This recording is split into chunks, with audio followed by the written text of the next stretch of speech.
And north అమెరికాలో అయితే June or జూలైలో వస్తాయి. సౌత్ కెనడాలో కూడా ఈ మంత్స్ లోనే ఎక్కువగా స్ట్రాంగ్ టోర్నడోస్ వస్తాయి.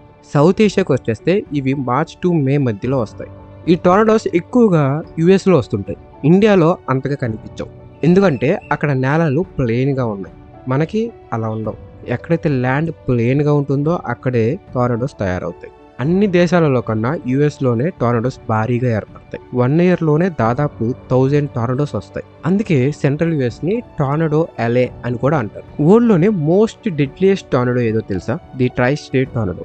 ఇది మార్చ్ 8, 1925లో యుఎస్ లో వచ్చింది. ఇది 3 states ట్రావెల్ చేసింది. అందుకే దీనిని ట్రై స్టేట్ టోర్నడో అని పేరు వచ్చింది. ఇది మసూరి, ఇలేనా అండ్ అలాగే ఇండియానా స్టేట్స్ ని ట్రావెల్ చేసింది. ఇది 59 mph తో విధ్వంసాన్ని సృష్టించింది. 15,000 ఇళ్లని నాశనం చేసింది. అండ్ అలాగే కాస్ట్లియస్ట్